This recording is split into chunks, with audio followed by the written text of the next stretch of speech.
कभी आपने सोचा है, जो मुश्किलें हमारी राह में आती हैं, क्या वो सच में बाधा हैं? या फिर अब जरा ध्यान दीजिए, क्या वो छुपा हुआ वरदान भी हो सकती हैं? चलिए, आज इसी पर बात करते हैं।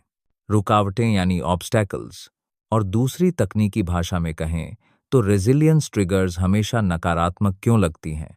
बचपन में जब हम साइकिल चलाना सीखते थे, हर बार गिरना एक छोटी रुकावट थी, लेकिन हर बार गिरकर ही तो हमने संतुलन बनाना सीखा। यही तो है रेजिलियंस ट्रिगर, जो हमारी मानसिक और भावनात्मक मांसपेशियों को मजबूत बनाता है। अब आप सोच रहे होंगे, तो क्या हर परेशानी जरूरी है? देखिए, हर चुनौती अपने साथ एक विकल्प भी लाती है।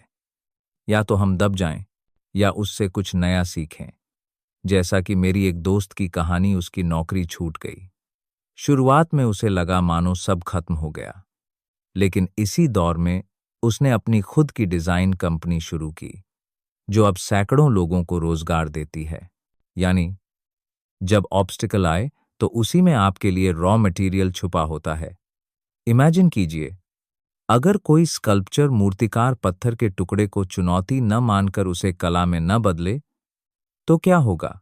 तो अगली बार जब जिंदगी आपके सामने कोई दीवार खड़ी करे, खुद से पूछिए, क्या ये वाकई दीवार है या कोई नई शुरुआत का दरवाजा?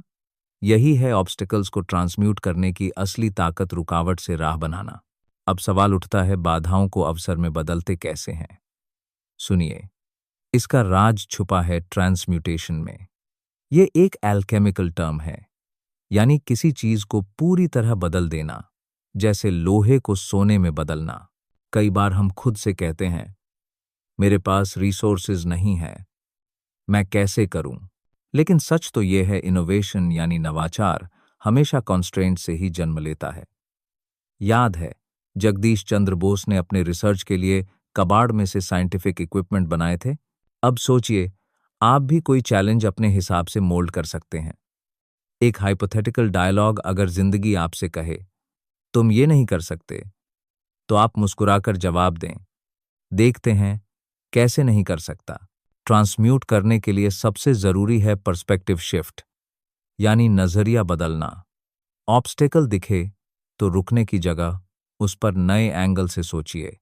जैसे जीपीएस रीरूट करता है, वैसे ही दिमाग को भी नए रास्ते खोजने दो। तो अगली बार जब लाइफ का ट्रैफिक जैम हो, फ्रस्ट्रेट होने की बजाय सवाल पूछिए, इस मोड़ पर मुझे क्या नया रास्ता दिख सकता है? यही सोच आपको हर बाधा से पार ले जाएगी।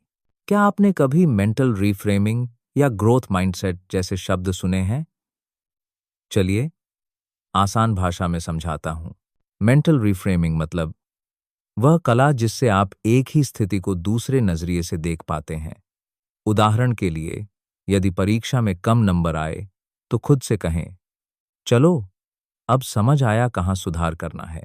ग्रोथ माइंडसेट यानी ये मानना कि आपकी योग्यता फिक्स नहीं, बल्कि हर अनुभव के साथ बढ़ सकती है। स्टैनफोर्ड की एक रिसर्च बताती है कि जिन छात्रों में ग्रोथ माइंडसेट थी, उन्होंने मुश्किल विषयों में भी लगातार इंप्रूवमेंट दिखाया। अब आप सोच रहे होंगे, मैं ये कैसे शुरू करूं? मेरी सलाह, हर रात सोने से पहले दिन भर की एक चुनौती लिखिए और उस पर अपना जवाब भी। ये छोटा सा मेंटल एक्सरसाइज आपके दिमाग को नए न्यूरल पाथवेज बनाने में मदद करता है। तो याद रखिए, जब भी जीवन में रुकावट आए, मेंटल रिफ्रेमिंग और ग्रोथ माइंडसेट के कॉम्बो से आप उसे अपनी सबसे बड़ी ताकत में बदल सकते हैं।